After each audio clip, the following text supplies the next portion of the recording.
of identities. I don't identify as the sick addict anymore at all for me, because I don't think like I used to.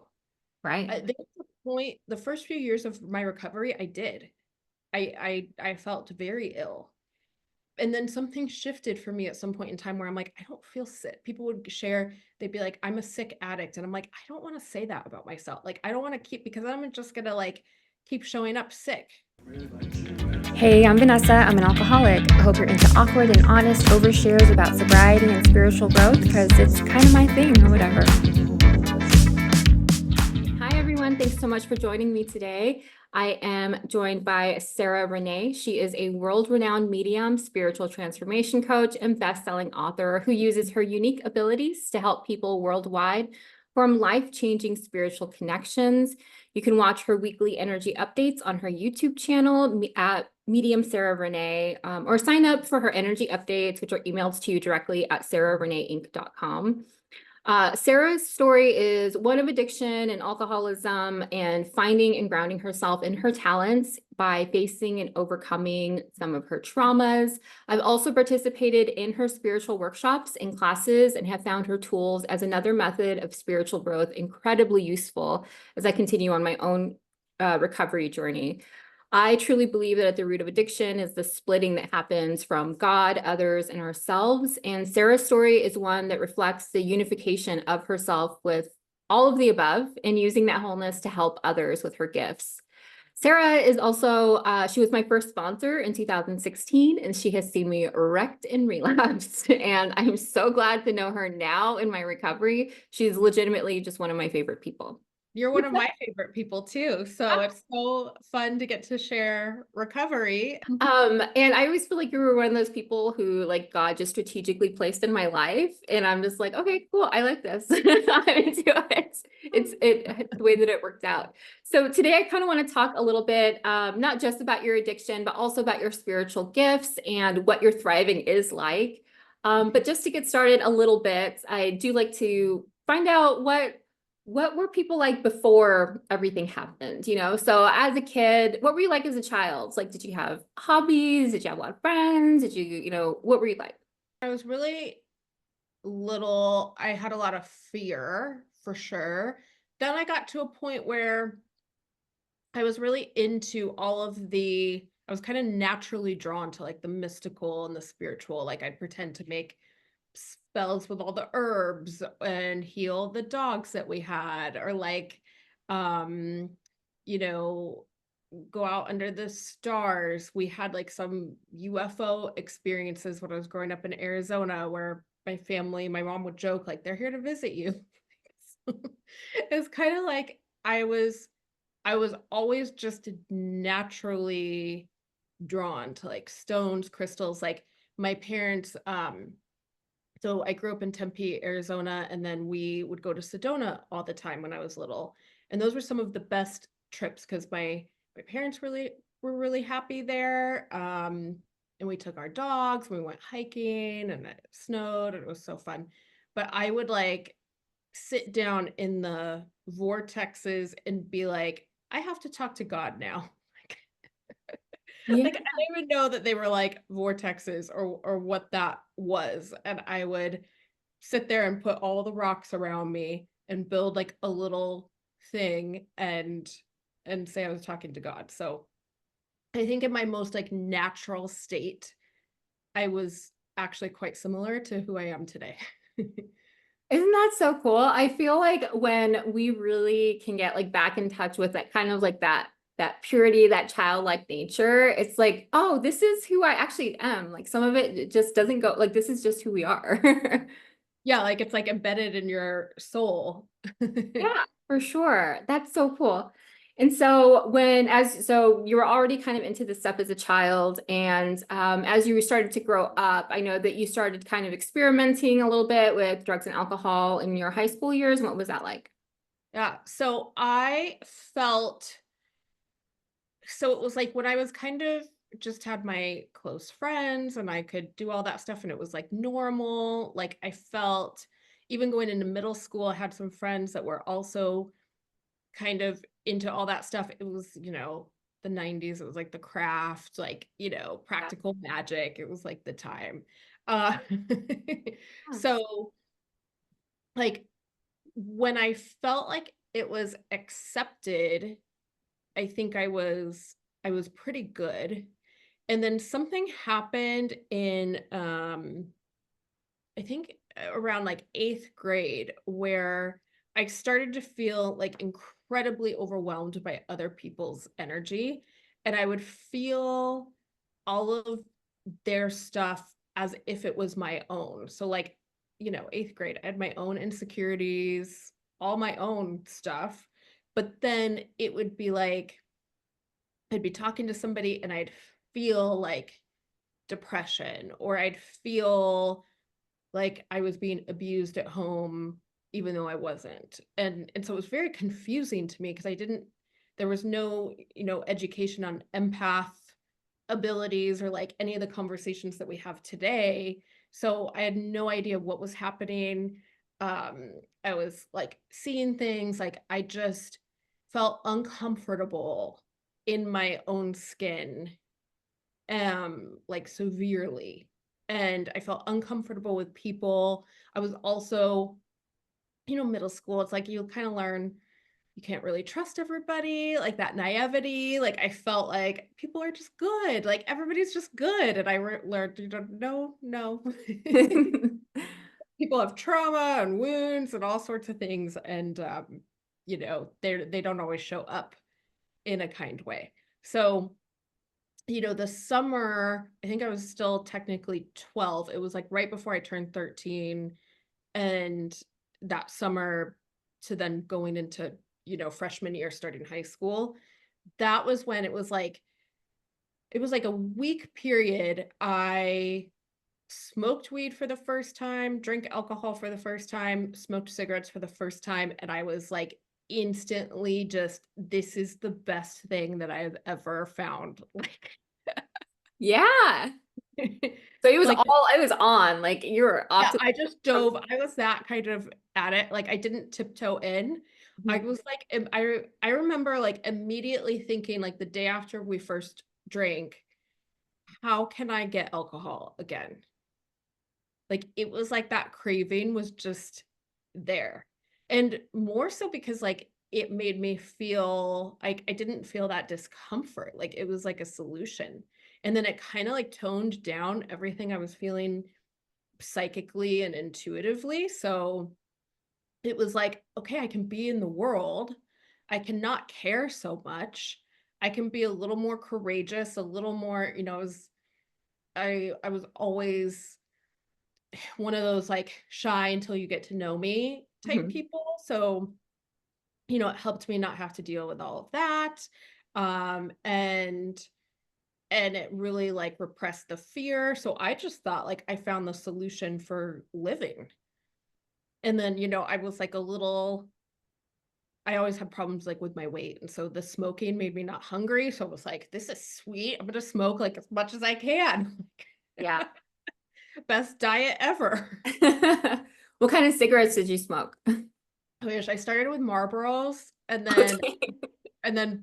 Parliament lights. Okay. I liked my cocaine, so that was like Oh yeah. The little filter things, everything. Yeah. yep. Oh my goodness. Okay, so that's interesting because I hear you say that like you're so sensitive to other people's energies, and then you found that drugs and alcohol were this method of kind of like creating this buffer between you and everybody else. Do you feel like there, how did that like, and I'm sure, so that started in middle school, high school, Mhm. and when you were using this buffer between yourself, did you decide that like, was this actually creating more of the safety that you wanted, or did you find it kind of actually just separating you from the connection that you wanted? It so both, because it separated me from the people who I was the closest to. Now I had this thing where they, like, some of my more childhood friends weren't experimenting in the same way. So I had this part of my life where I was still friends with them, but I had to keep this part separate. Mhm. And then it was like I kind of trauma bonded and bonded through addiction and became incredibly codependent when I've always been like, if anything, too independent. um and and so I felt like what really happened was that it numbed down what I was feeling, but it made me weaker, where then I took on all their stuff anyway. I just wasn't Oh. aware as much. Yeah. So I like really took on this identity as like the bad kid, even though I never was. Yeah. And this troubled person, and my teacher, like every adult was like, what is wrong? Like, that's not who you are. Like, but for me, it felt so real. Mhm. And it was like I was so energetically entangled with these people I was seeing every day, of my life. And everybody in that friend group was going through like major trauma, and full-blown addiction. And then your kids, you don't know how to handle life. Yeah, for sure. Yeah. What as you continued in your addiction during that time, what was kind of that turning point that you were like, okay, something needs to change here? So I remember, so all of my friends were getting into harder drugs. I was 14, 15. And at that point, I was drinking and smoking weed every single day, all day. Okay. And so I would take water bottles of vodka to school. Everybody loved me. Or screwdrivers. Like I always had something to get loaded on. And then I was smoking in the bathrooms, in between classes. Like it was just that, again, solution for life. So, um, but I had this moment, and I still remember I was like by my locker, and it was like I was cutting class, like, and I was getting something from my locker, and I still remember it was just like the world, it was like somebody hit the pause button. And I heard this voice, which, I now call God, say, you are about to experience some real pain and go down a spiral. And I knew, like, I felt like it had something to do with addiction. I didn't have the language. I didn't even talk about addiction or addicts at that point. So, but I felt like it had something to do with the drug use and the substance abuse, and kind of the dysfunctional relationships I was in. And it was like, but you will make it out and you will help others. And then it was just like I was plopped back down, like somebody just hit the play button and everything was normal. And I was just like, what the hell was that? So I kind of, and it was like shortly after that that I discovered cocaine. And that definitely, that's when people are like, oh, what was your drug of choice? Or like, like that would be it for sure.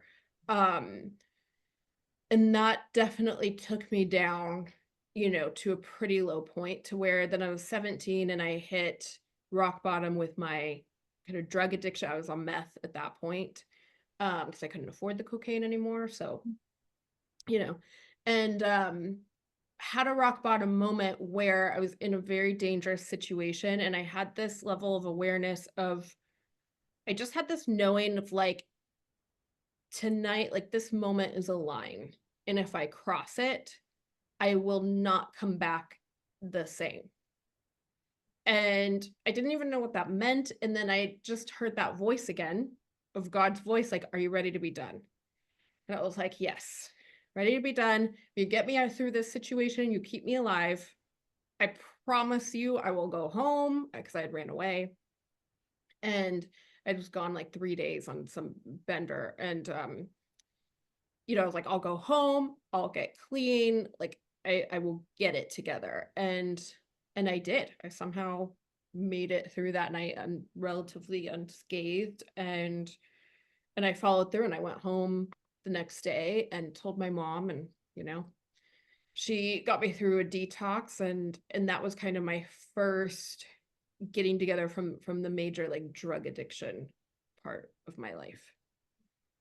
Whoa. So, and I know you go into that story a little bit more on your channel. Everyone go to Sarah's YouTube channel. She goes much more in depth in that story. And a lot of it resonated for me because it's like sometimes you're in these moments in your addiction where you're like, things can get really bad right now. Things can go to like, not that anything's like unredeemable, like you can't like things can't get better, but things will definitely take a turn that maybe you can't come back from, or that will set you on a different path or something, or is the end of your life or something. And it's like, where did you find this, like, and I have been in those positions too and gone through anyway, and my life was changed. It ended up being changed in ways that were, not in a way that I would have wanted, right? Yeah. And then there's definitely those times where you heed that inner voice, whatever you call that, whether it's God or it's your higher self or this, whatever it is, and you're just like, nope, that's it, I'm done. So, Yeah. and it's cool to have like that moment, but then it's different to sustain that moment, right? So what was that first year of recovery or sobriety for you? Did you have recovery? I feel like these things are different. Yeah, I didn't have any kind of, so I got off meth. Um, well, meth, weed, and I got off everything for that immediate time, right? So, and then it was like I dropped out of high school because at that point school was getting in the way of my using. So, and I wasn't well enough. Like this guy would give me his Adderall in first period because he thought I was going to die of like a seizure or something because I was so shaky. Like he found me on Facebook years later. He's like, "You're alive." I was like, "Yes, Right. Yeah, thank you for you left helping." an impression. Um, but it was so I kind of so I had in my mind, because I was able, with my mom's help and some spiritual tools and like Louise Hay, that was when I got into like Louise Hay and Dr. Wayne Dyer and spirit, like kind of the basic intro to spirituality, self-help. So I felt like, because through my using, I mean I hung out with like some pretty like bad drug dealers, like that later got into like home invasions. Like I remember hanging out with this gang member girl, like she'd been shot like 9 times, but she like protected me because I was like this little like from like class, like driving my parents' Land Rover, like, and she was like, nobody touches her, like, thank God. But so I felt, and she would tell me all the time, and this other guy that was really bad would tell me all the time, like, you're different, like, you're gonna make it out, you're gonna change your life, like, you're different than us.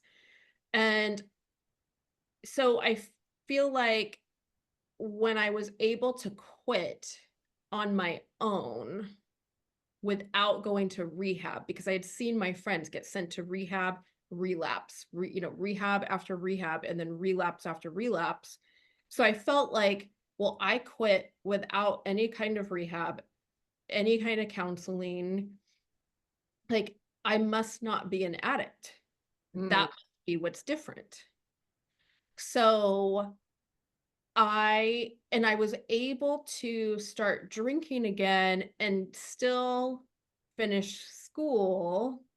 And I was able to keep my drinking to nights and weekends and not be drinking all day again, not be drinking every day. So I was like doing pretty good controlling it.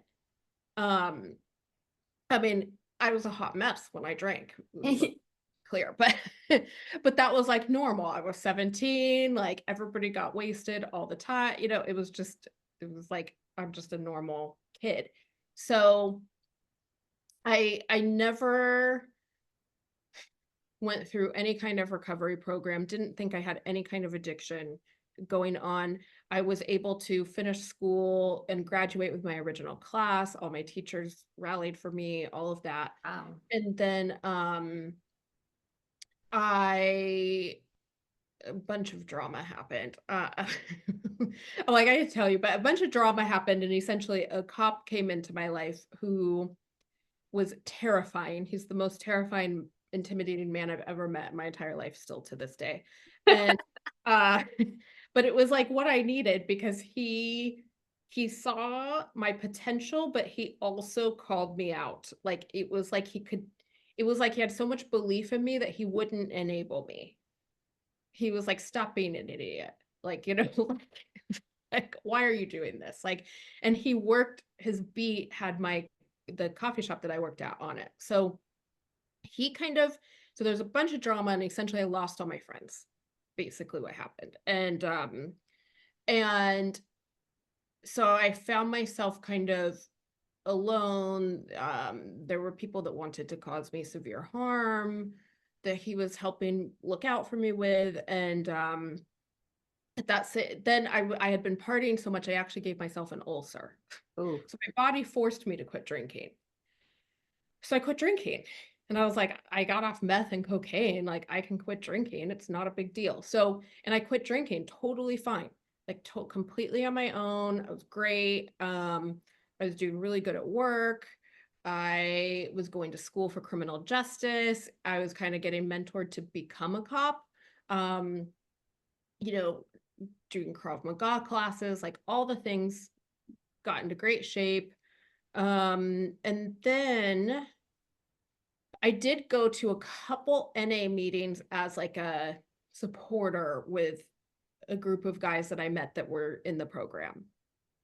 But I was like, I'm not like these people. Like I have like, yeah. because at that point I was like 2, 3 years sober, and I had never gone to a meeting. I'd never done any work. Like I was doing spiritual practice stuff, but I wasn't doing any kind of, sobriety work. So I really had this firm belief.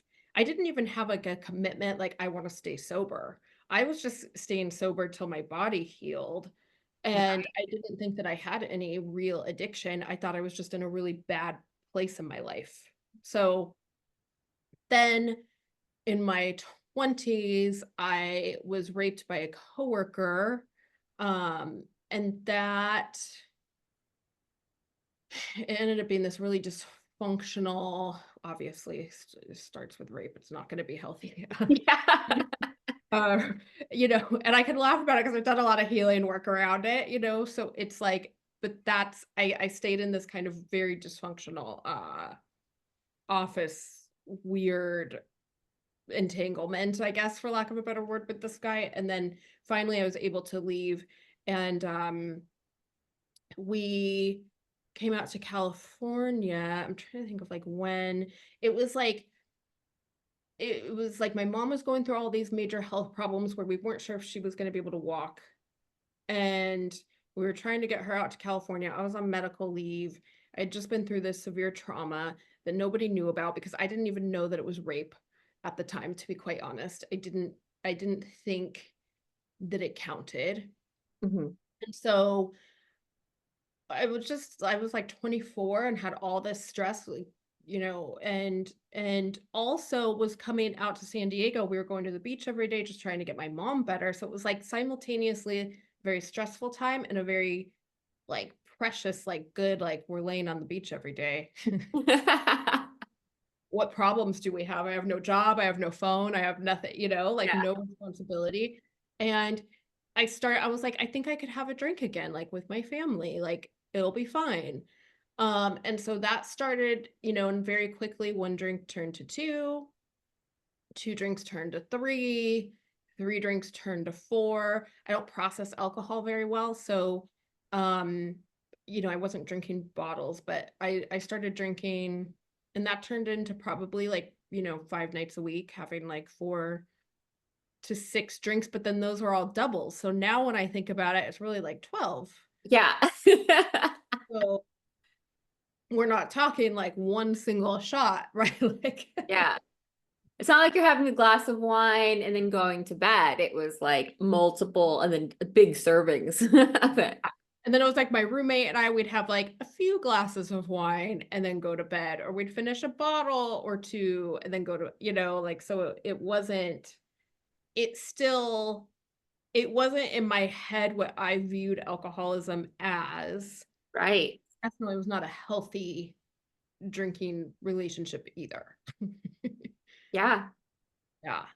And so then what happens during that? Did that start progressively getting worse? Or you're like, okay, actually now I'm kind of seeing that this is following a pattern that I know, and this is how I stop it. So that it definitely, so I gave myself the list, and I feel like I've heard this a lot in the room, so that's why I was like, oh my God, I am these people. I think in my first meeting, the speaker was like, I I gave myself the list of all the things, and I was like, oh my God, like this is like I'm an alcoholic. Like, So describe that list. I don't think I've heard of this before. oh, Like so things you my just want. list: beer, wine only, or Oh, 1 to 2 drinks, and no drinking and driving, no hangovers. If I'm puking the next day, never again. Um, what was it? No more than 2 nights a week. And I think it was like no, like, drunken drama, um, or like theatrical scenes, right? yeah. And I broke all those rules in a week. Yeah. I'm like, that was just a night for me. All of those It things. didn't last. I was able to hold it together when I had a couple drinks with my mom and my sister, but like as soon as I went out with my friends, oh, I mean, it was like my friend would have to follow me home, like, order one drink, I'm halfway through, I'm already ordering the next because I can't run out, Yeah. and it was just, and then there was lots of drunken drama and definitely drank and drove and, broke all the rules. So I definitely saw this progression of it didn't look the same as it did in high school, but I was still making poor choices. And I could not get myself to have just one once I started. It just and then I had alcohol poisoning, so many times. Because again, like I don't process alcohol that well. So I have like 4 doubles and I'm hungover the whole next day. Yeah. So it so it got to the point I was able to get through yoga teacher training and kind of, moderate my drinking enough to do that really well, and I was doing good. And then it did start to get it got worse in the sense of I was stuck in my life, and I wouldn't have said that alcohol was the cause of that, but Mm, I trying to teach yoga. I was getting into energy healing. I was helping people, but it wasn't turning into anything real career-wise. I was still working at Starbucks. And not only that, but I got put on probation at Starbucks because I forgot to lock the door one night. mm. Milk guy told on me. So my last night drinking, we went out to PB party land, and I tried to scream at the delivery driver because he was delivering to a Starbucks there about turning me in. Thankfully, my friends did not let me, but I was like, I'm gonna let him have Yeah. it. Now's my chance and he's gonna hear it. Which probably would have cost me that job. And the next day I showed up at work, and I'm a supervisor there. So, I was, and I was so sick. I was like laying on the floor of a Starbucks, which beach bathroom, Oh, most people shower in there, all kinds of things go on in that bathroom that are disgusting. You do not want to be laying on the floor of that bathroom. And I was laying on the floor and I heard that same God voice again of like, are you ready to be done now? yeah. And I was like, yeah, I don't think I'm so that was when, and again, I quit on my own, and I was doing great, um, staying sober, but then, um, all of the past trauma came back, and I like couldn't I felt like I couldn't be normal in the world. Like I didn't know how to live. And then my sensitivities were coming back like full on to like seeing the other side and like picking up everybody's stuff. And it was just like, I don't know how to live here. And I got to the point where I was having, really bad suicidal thoughts, and I was praying on it and asking for God to help me. And then I was at Starbucks working that day, and some friends came in and they were like, "Hey, we're going to the meeting tonight, right down the street. Do you want to come with us?" And I said yes. And then the guy was talking about the list and breaking all the rules on the list. And he had, a bottom similar to mine where he wasn't, because I feel like at previous me, I felt like I had the stigma of like, to be an alcoholic, I've had to be in jail or be homeless or all these things. And like he had, I guess, experiences that I could see myself in, more so where I was like, wow, like that was like really a divine intervention for me to go that night and hear that speaker, to be able to realize like, no, I have an I have an addiction problem. Like, Yeah. and I need an actual treatment plan, not just to abstain. So, yeah. And so as you as you got sober and you're like, okay, you were able to quit all these hard drugs, you were able to quit alcohol. How was this actually showing up differently in your sober life? So like, were you beginning to make different changes? Did your group of friends change? Did your interests change? Like, how did you spend your time? Like the choices that you made, like whether there were small changes or big changes, what kind of different choices were you making? Well, it was kind of like when I quit smoking. So when I quit smoking in my early 20s, I had noticed like day 2, I was starving all day and nothing could fill me up. And I realized like if I keep eating like this, I'm gonna become obese like tomorrow. Like so Yeah. running and like Uh-huh. I need other methods to deal. Um and it was similar in the sense of my addiction definitely started coming out in like overeating or sugar or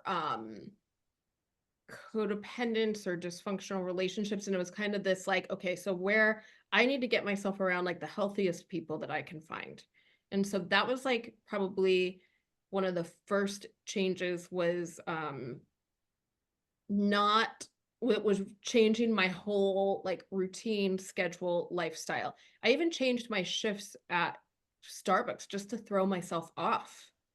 Yeah. And like I changed the time I went to bed. I started getting up at 6 a.m. Um, and then running in the morning and going to a 7 a.m. meeting.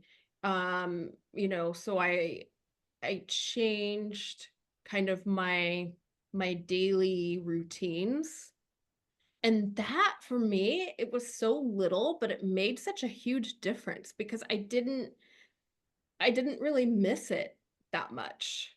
And then I was meeting different people, and then I was starting to realize like, oh, you run too. Oh, you do that. Like I was bonding with people over healthier activities. And then, kind of, and I was going to meetings, 6 days a week, and like trying to, hang out with more sober people and only keep kind of the real like friendships of depth, and Mhm. not hanging out with just the party friends anymore. So that was a big one. And then prayer, meditation. So I really got into my spiritual practices. Yoga every day, and journaling and somatic work and all of that. And that just opened up like this whole other world for me. It was like all of a sudden, like clients were coming in, and even like just the third step prayer, like that's how I built my whole business, was on like, thy will be done, not mine. Because Yeah.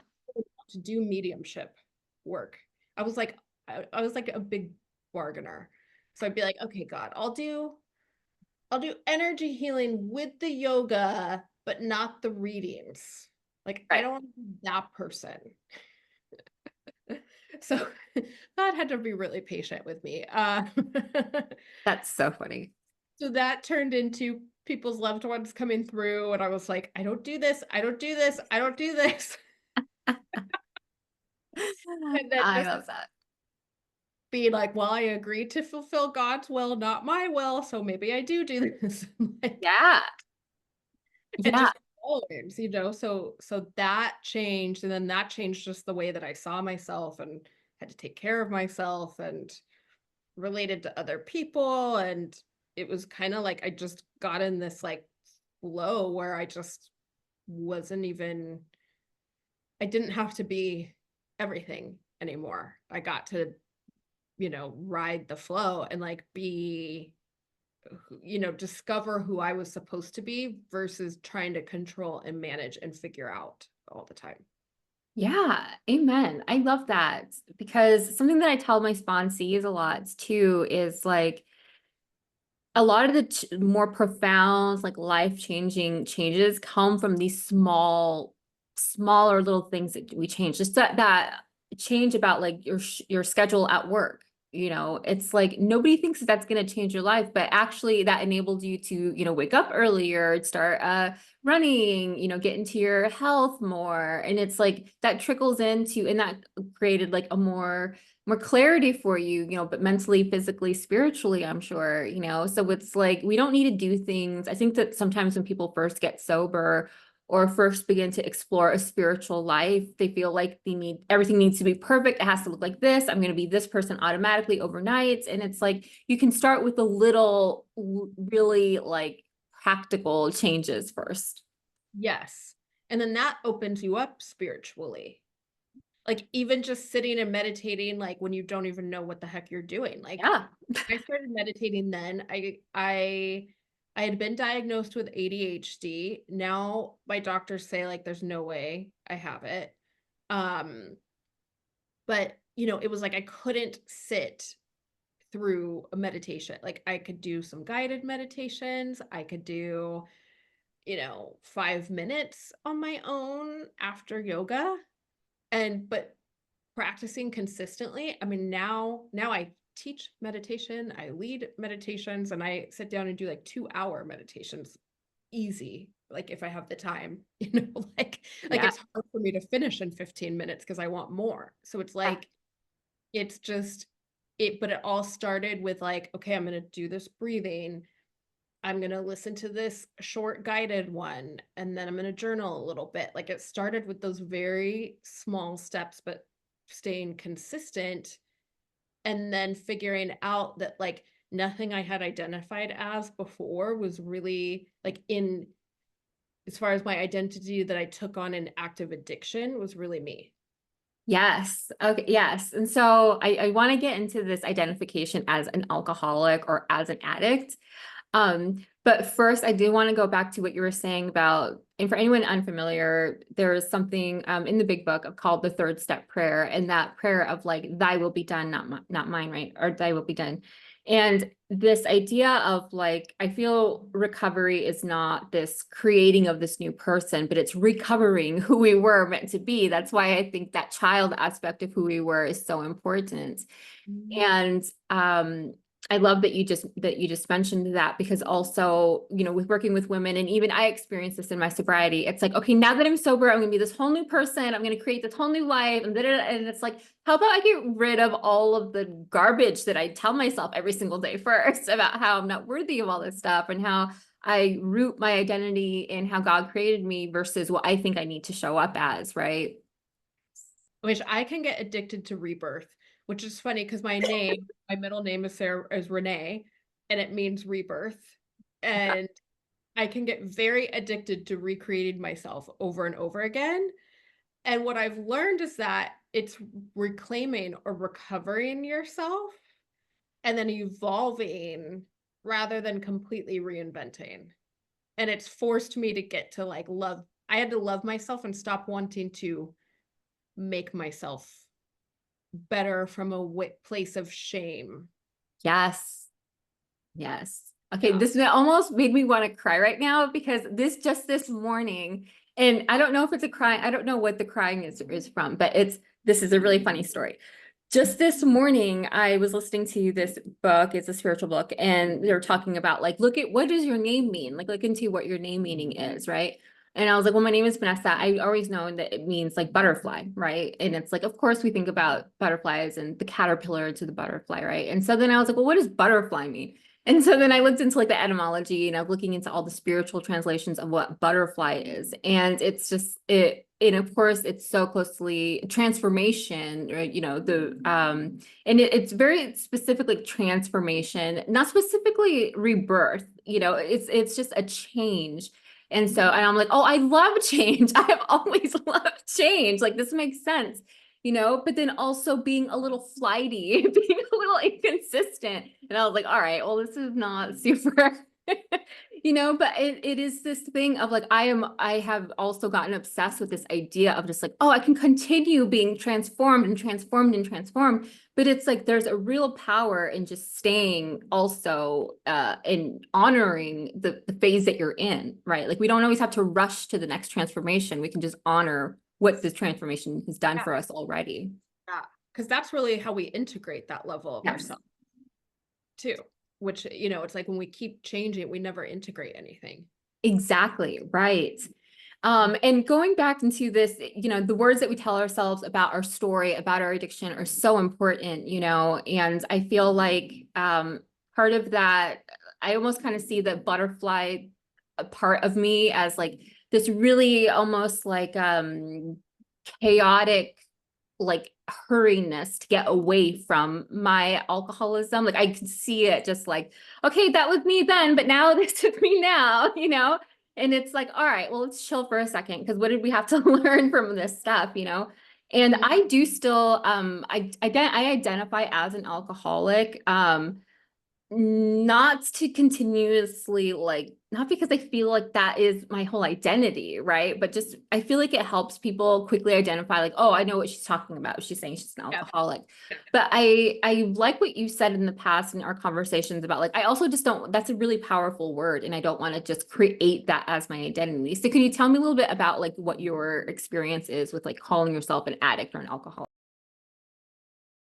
Can you tell me a little bit about like what your experience is with like calling yourself an addict or an alcoholic? Yeah, so that's been this huge inner debate for me my whole recovery process. And I'm a little over 11 and a half years sober. So all of that time, this has been something that I've kind of gone through different phases of. And so because I do believe in my heart that there's something so powerful when we say I am whatever, and that we do need to be mindful of that.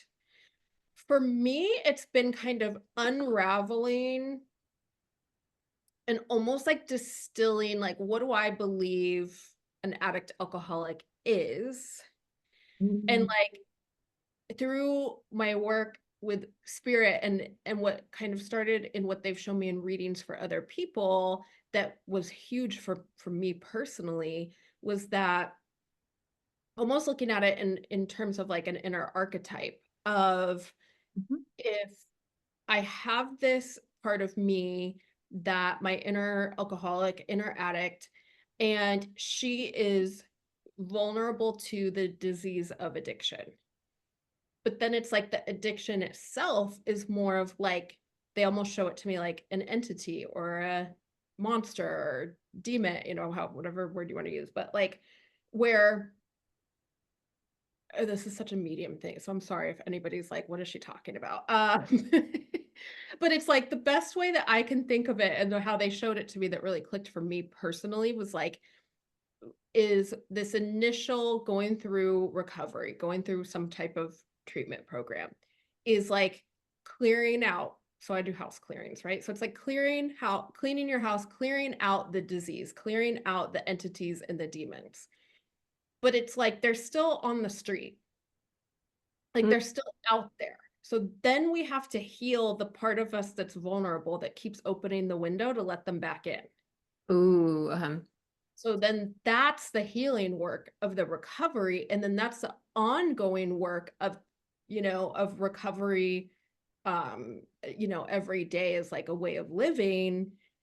or the spiritual maintenance, the spiritual practice is all about taking care of this part of ourself. Because like, I know for me, like my triggers, like self-abandonment, is a big one for me, or, you know, ruminating on certain old traumas or certain things. It's like, if I'm not paying attention to her, not from the standpoint of wanting to fix her, but just loving that part of me and acknowledging that she's there, and acknowledging when she gets a little temperamental, that like something's coming up for her and we need to look at it.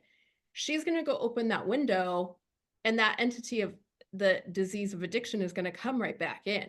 So it's not, so that kind of, I guess, changed my whole piece of identity. Is I don't identify as the sick addict anymore at all for me, because I don't think like I used to. Right. There was a point, the first few years of my recovery, I did. I felt very ill. And then something shifted for me at some point in time where I'm like, I don't feel sick. People would share, they'd be like, I'm a sick addict. And I'm like, I don't want to say that about myself. Like, I don't want to keep, because I'm just going to like keep showing up sick. Yeah. Or it's going to be an excuse for me to show up sick, however you want to look at it. But, you know, it's like, I want to be as healthy as I possibly can, mind, body, spirit. So, but that doesn't mean that I have to shame the alcoholism and not acknowledge it, because that can be a dangerous game. So finding that middle ground of like, I feel like my inner alcoholic addict is a part of me, Mhm. and I'm not the disease, because Yeah. that's healed right now. Now I take care of myself so that it doesn't come back in.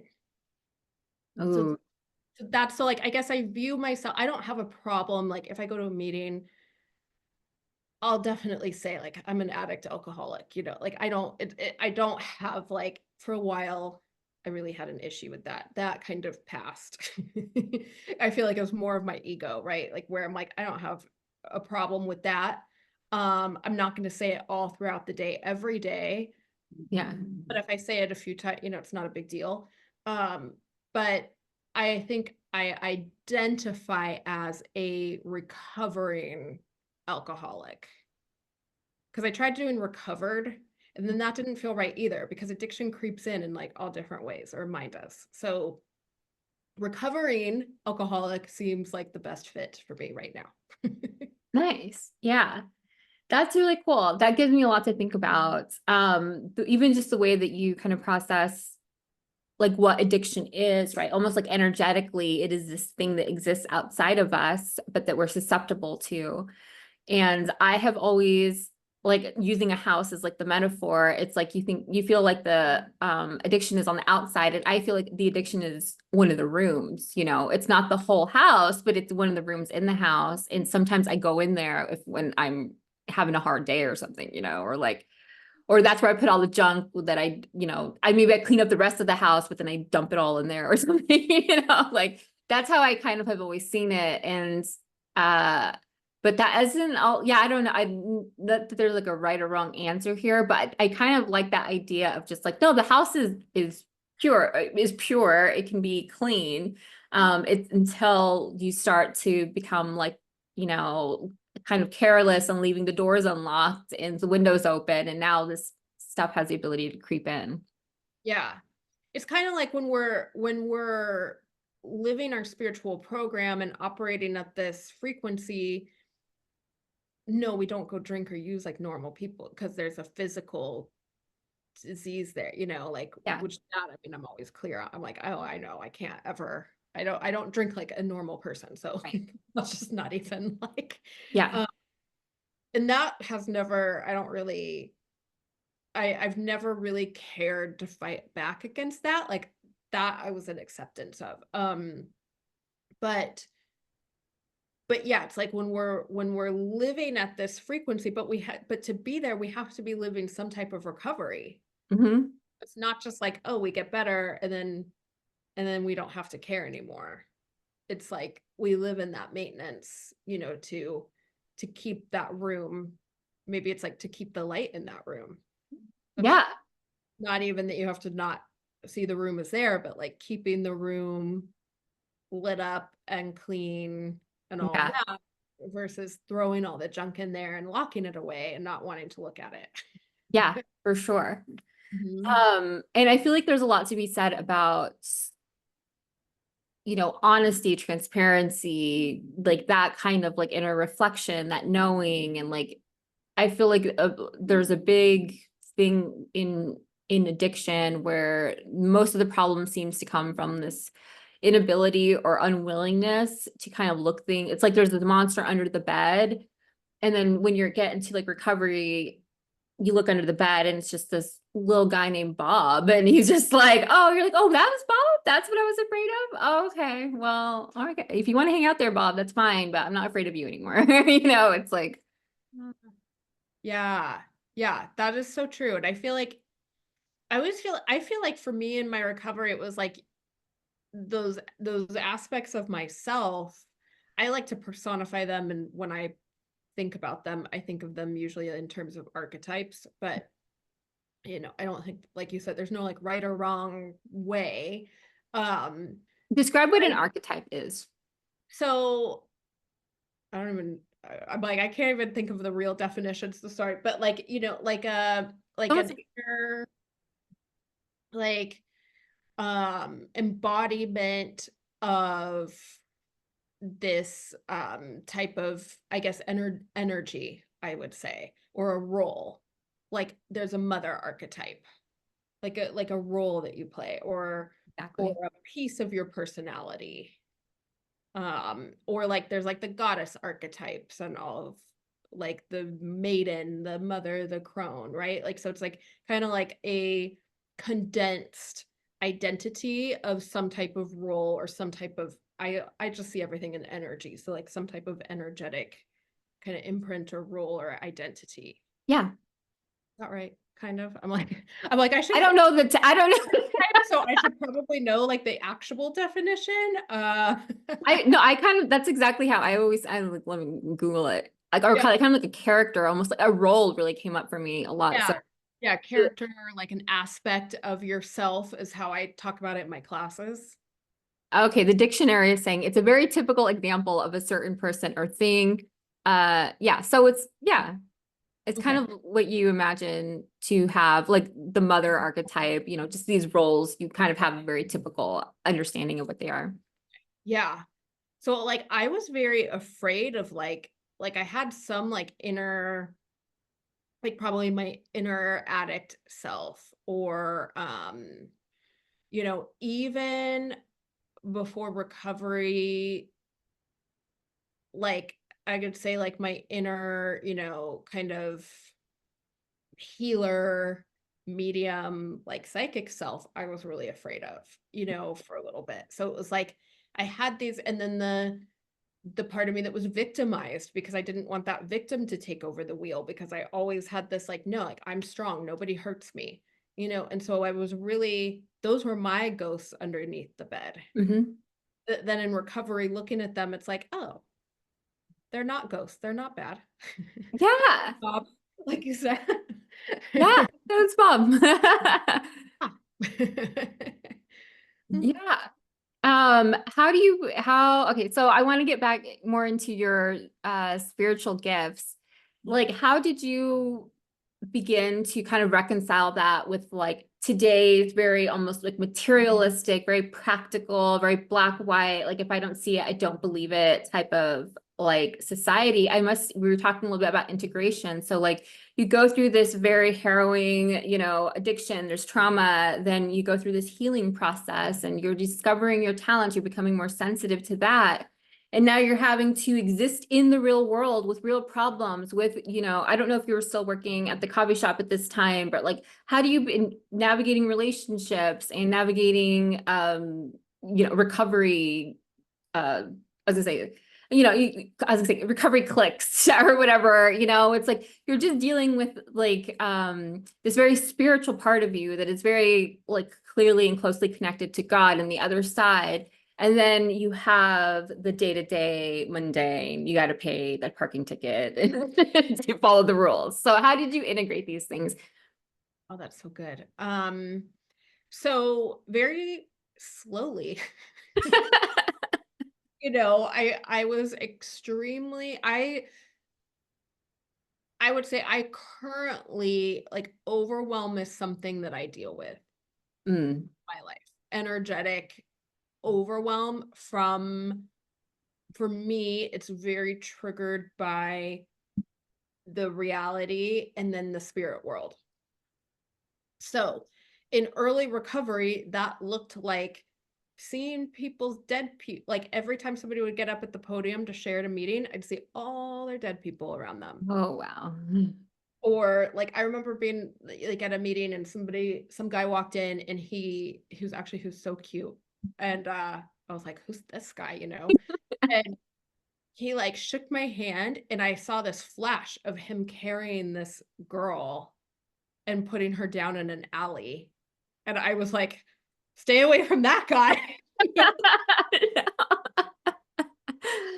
was like stuff like that. Like I was seeing like, and then at Starbucks, it was like I would go to the bathroom and then I'd have these like I'd look down, I'd be wearing different clothes. I'd see a needle hanging out of my arm and I was dead from an overdose. And it was like I was sensing a spirit, but I was seeing it like it was myself. So I had to go very slowly to get used to how do I live in both of these worlds at the same time. Wow. Because for me, it's like I see the lower, I think of it like in dimensions of like I see the lower dimension, our present earthly dimension, and the higher dimension all at the same time. Mm, So it was learning to be okay with that and like learning to be okay with it's going to be overwhelming until I get used to it. And so I had mentors, with my spiritual gifts that were really helpful along with my program, of recovery. And so like really using those tools and saying like, God, I need you to help me be in the world because that's what I was using drugs and alcohol for, and it didn't work too well. So you need to help me with this. And it really brought me back to like a level of faith where I realized that like God can actually like this isn't a curse. God can actually help me with this. And so that was like a big part of my healing journey was feeling like, God, why did you drop me off on this stupid planet with these people and this trauma and all of these things? Like, I don't want to be here. You just abandoned me to being like, oh no, you're here with me. Okay, we can do this. I'm yeah. okay. So that was like, yeah, so slowly and then trying the different tools and actually giving them a chance to work. So like I'm a big like 2-week person. Like I'll try anything that's healthy. But like if anybody tells me like, hey, this thing worked for me and you're having the same struggle, give it a try. I can get myself to be willing and open to just about anything for 2 weeks. And then I give myself that permission to assess. Is it helping me? Is it not? Do I need to modify it? Like, how is it working for me? And so that's kind of it was a lot of trial and error too, of like trying different tools, learning about energy, learning how to protect my energy, putting the bubble around myself, like clearing my energy from Starbucks, clearing my energy from meetings, clearing my energy all freaking day, which is what I do now. Like tuning my energy, like all these energetic tools that I teach, to my clients now, like those saved my life in those early days for sure. Yeah. And so that was a really good segue into what I wanted to talk about next, which is your classes. So now you've not only overcome this, you're growing for yourself, but where did the turn come for you where you're like, now I need to show other people and help other people how to do this? So yeah, so it was like that first year of recovery, I went from doing, energy healing to people's loved ones coming through and delivering messages and then seeing, I guess that was like a big part in the integration too, was like seeing like this actually makes a difference in the real world. Like the spiritual actually fits in the real world. Yes. Like I had to logically get it. because I can't go, I'm not super woo woo. Like I like all the mystical things, but I have a very practical side of my brain. So it's like I need to see that something actually makes a difference. And so seeing that was like, okay, so this can actually help people. And I've always had this, like, I wanted to save the world when I was 5. Like I've always just wanted to help people. And it so then that turned into doing readings, like pretty much, full time. I was able to leave Starbucks and do that full time. And then it was like, I think it was like this guidance of how can, and it really came from this, like, this viewpoint of how can I take the tools that are helping my clients one on one and the tools that I'm learning in my recovery that have helped save my life to help someone else. And so I just started doing, like, I think that first started as full moon meditation circles on the beach, donation only. Nice. I have clients today that started that long ago, which has been amazing to see them grow and evolve along with me over the years. But it was like seeing, I think, hearing people when they would, message me or call me up and be like, hey, I took this thing that you taught me into this situation and it completely transformed it for me. Like it, or to see them say, hear them say, like, I was still struggling with this, but this, like, something clicked in my recovery, for me, or um my healing. And like it just seemed like this is how I can make like a real difference in the world. And so it became just part of my, like, I this, like, calling and part of my faith, in the sense of like this is something that's bigger than myself, that I can somehow be a contribute to, and make a difference as. So that was where the classes kind of came, as this way to give more people these tools and to go and to kind of create like a global shift. Yeah, I love that. One of the steps that I feel is so important in 12 steps is the 12 step, which is, helping others and connecting with others specific. It says, it's in relation to addicts and alcoholics, but actually the big book talks about we need to practice this in all of our affairs. We need to have the spiritual life, not just in the rooms of addicts and alcoholics, but out in the world, right? And we need to extend the same grace, the same love, the compassion to other people. And I feel like people forget that. And when we're actually in a place to put ourselves in this position of like service, and we really can, it's funny that you said, like, even from like 5 years old, having this idea that you need to change the world. I also had that for some reason. And I was like, and I didn't know until I was much older that not everybody has that feeling. I was like, Everybody want to change the world? Like my best friends, like, I don't. yeah, I know. It still I kind of don't blows my care. mind. I'm like, what? People don't care? Okay. I know. I think I don't know what I don't. It's so funny because I'm like, okay, I guess that's not just in everyone, but it still kind of blows my mind sometimes. I'm like, oh, I thought we all were doing. We just want to make this a better place, but okay, no. So yeah, that's really cool, and I feel like maybe part of. I mean, if you have like a gift like that, you do so well to like continue to show others, because the gift that you're giving them is not specifically one of like a one time, here's a nice little bag with like cute stuff in it. It's like you're actually giving somebody a whole experience to continue, like tools to continue growing and growing. So can you tell us a little bit about some of the work that you do? And I think we're just about almost done, unless you had anything else, but I kind of wanted to go more into like your classes and what you teach.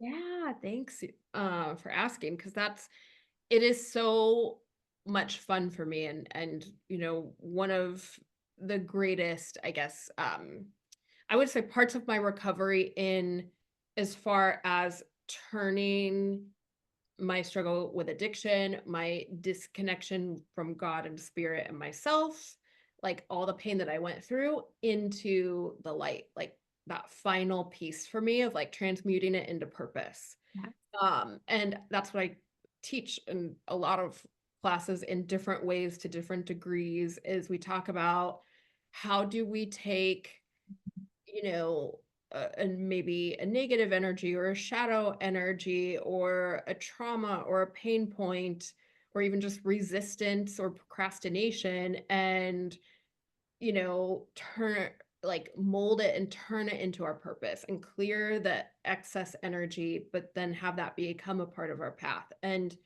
um helping people really experience themselves as this spiritual being of the divine, and to have, I think there's something like, and I don't know how I'm able to do this. Like it's all God. But there's something that happens in the classes and even in readings where, whether it's in the meditations or the journal prompts or the teachings come through in a way that like a sentence or two just hits somebody, where it's like they, what I see and what I hear is that they have an experience with the divine themselves that doesn't require, even though I've created maybe the activation for it or I've helped bring through the experience, where that connection doesn't need me to continue to exist. And so they might stay in my class. I have a lot of regulars and who love me, who do stay, but it's like, but it's because they don't, they learn the tools and they get these experiences that plug them in greater in their daily life. And that's really what everything boils down to, is reconnecting people with their soul, with this divine spirit team that we have, because a lot of my pain was feeling abandoned from God. Uh, Mhm. so that's like something big, is like learning that we all have guardian angels, we all have archangels, we all have guides, we all have loved ones on the other side, all working to help us. And so helping people learn, how do you access that support and let it in, because I believe that that can heal literally anything. And because I've seen it through even just recovery, through that. And then that will get, so like one of my core classes is soul codes, which I think is the one that you did, where it's like learning about your soul, like tapping into your purest essence to see like how does that come out through you as a person, learning about past lives, like all to kind of create this experience to help you integrate as your like full spectrum of self as this divine essence, so that you can feel more clear, more confident, more love, more connection to fulfill your purpose in the world, whatever that might be. And then, in turn, that, like opens up your intuition, your creativity, like all sorts of other kind of, it improves relationships, like all sorts of like outcomes kind of happen from those core teachings. And like, then right now I'm teaching celestial codes, which is all about like these kind of councils of light guides, and but still like the teachings coming through are like, how are you a part of healing the world? How are you like embodying a light worker? What's your path, with your soul, with how do you take your struggle and turn it into purpose? And then I've Goddess Code, which is my class for women, and we talk about all the different aspects of the divine feminine, the mother, the feminine rage, womb healing, the, inner child, the different goddesses, like to really create this wholeness of ourselves as feminine beings that's not boxed in like societal stories, I guess. So it's kind of like opening people up, I guess, to this divine world that has just transformed my life, and just bringing through different ways to do that, to help people. Yeah. And going back to what you were mentioning about soul codes, it was such a great experience to go through that. And just give a little bit of background, well, I identify as a Christian, right? So I go I read my Bible, I pray to Jesus, I talk to God, these are all in the Holy Spirit, like I have that understanding of I guess my part of my identity. I've gotten really into Christian mysticism more and understanding that type of relationship with God and understanding all of that. But after a couple of years of like really deep grief, I felt really disconnected from that. And it was really hard for me to get to trust God again, I guess you could say. And it was interesting because I just kind of see those last 2 years. It was like because I had my 3 sponsees die within like 12 months. And in addition to family members and all this other stuff that kept happening. And so like it was really interesting because I kind of see myself now during that time, like just like in the fetal position in bed with like just like darkness, but also God being around that darkness, like I'm kind of hovering over it. But I was so just kind of separated. I felt like almost muffled from God and from hearing God and from experiencing God during those 2 years because of all this darkness and all this grief that I was experiencing. And so I was like reopening my Bible, I was doing the devotionals, and like none of it was touching me, like I couldn't let any of it touch me. And I was like just getting burnt out, and I was like, whatever, God. Like at this point, God was just like a character, and I couldn't really integrate that God identity in myself anymore because I just kept feeling this betrayal from like all these people dying. And I feel like I had like a lot of sparkle before those 2 years. And then after that, my sparkle like just really felt like snuffed out. And I was like, well, I don't know where I'm going to get this God power from anymore. I think it wasn't flowing through me. And I was really searching and searching to reconnect with this. And I was like, well, maybe Jesus isn't it. Maybe God, that Christianity isn't it. And I don't know, by the way, that that's like the sole like answer. That's just my best way to interpret God, right?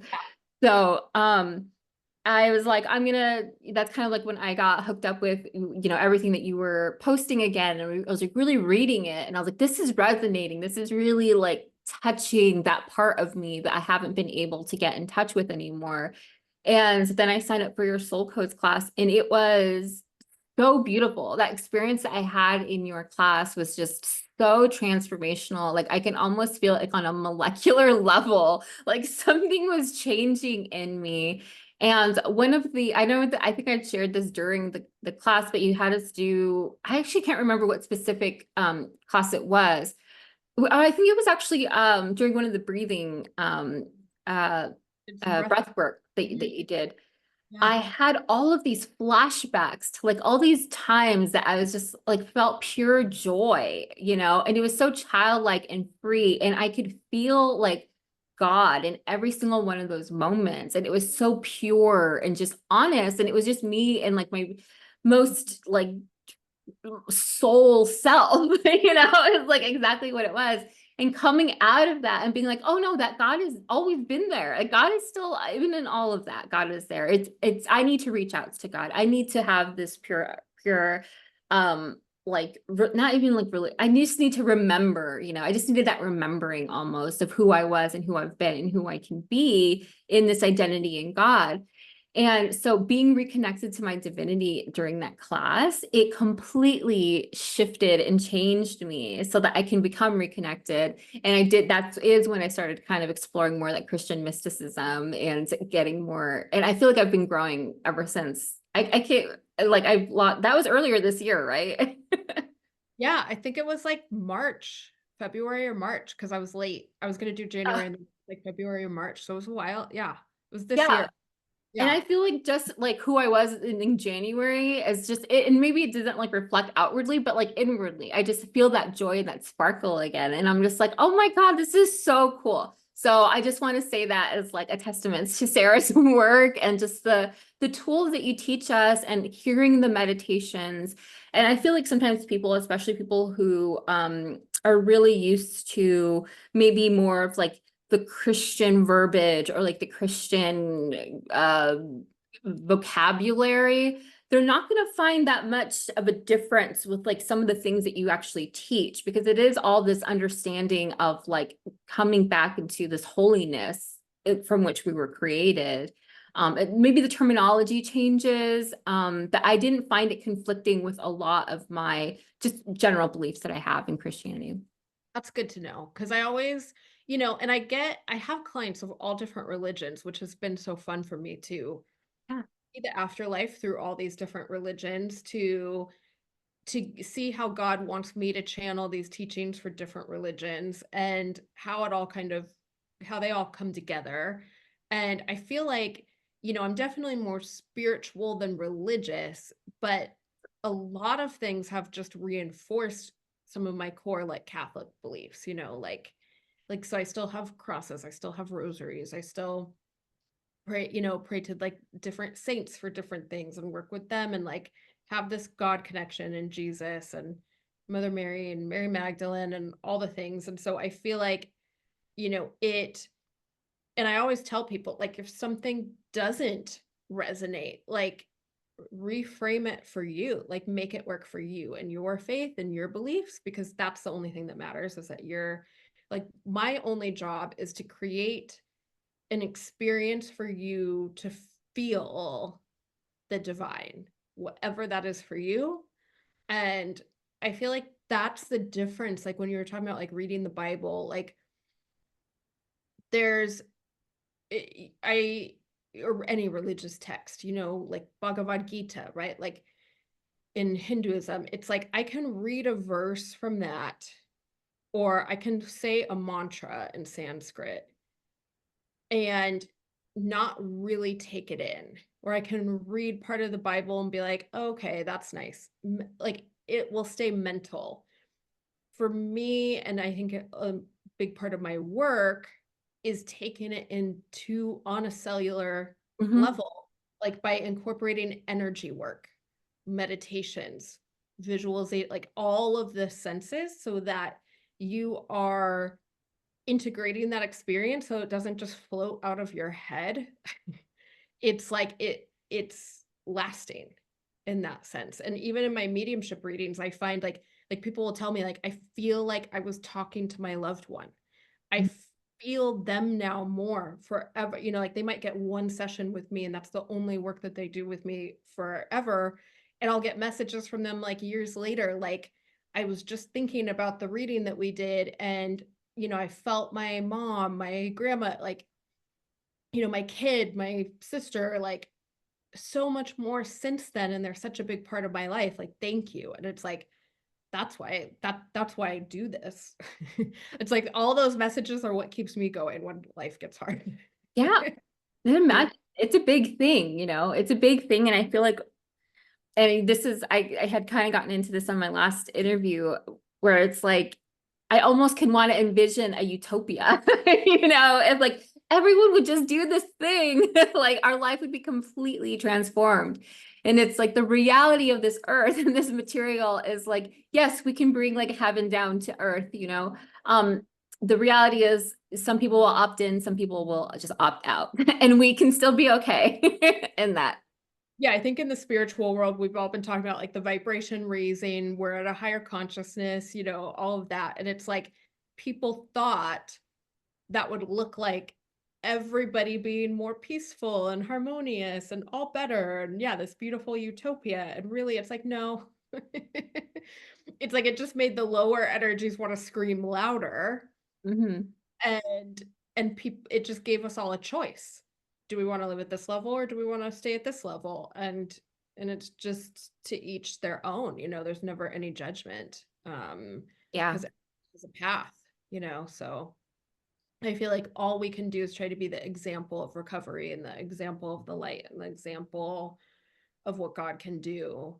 And, maybe that ignites something in somebody else. Yes, absolutely. I totally agree with that. Thank you so much, Sarah. I think that's all the questions I have for you. Do you want to share where people can find you and learn more about your classes and everything you have going on? Yes. So sarahreneeinc.com is my main website and it has my bio and classes. I have a membership site you can join on there that's $22 a month where it's like weekly meditations and monthly audio downloads and They're amazing, by the way. I'm a member of that. I really appreciate reading those and Yeah, that's hearing them. good, you know, and you can unsubscribe anytime. It's 22, but you know, like you can kind of check it out without overly investing. Um, and then there's all information on all my work there. And then Medium Sarah Renee on YouTube. I'm gonna get into sharing like more client stories and class stories and all of that too. And then I was trying to streamline it. So Medium Sarah Renee over on Instagram. And then I think Facebook is just Sarah Renee. Okay, cool. Yeah, and I'll put the links to that too in the description. And that's all that I have for you today, Sarah. I really appreciate your time. It was so good getting to connect and to chat with you today. Yes, thank you so much for having me. I love the series that you're doing. So Thank you. All right. Hey, this is Vanessa, editing Vanessa. I'm wearing the same outfit. Anyway, I want to know how you guys are feeling about this series with interviews. I have a few more lined up and I want to continue doing this. I really have like a lot of joy from hearing people share their own experiences in recovery, sobriety, their spiritual growth. And I want to really highlight different aspects of it and different ways that people are approaching this new way of living.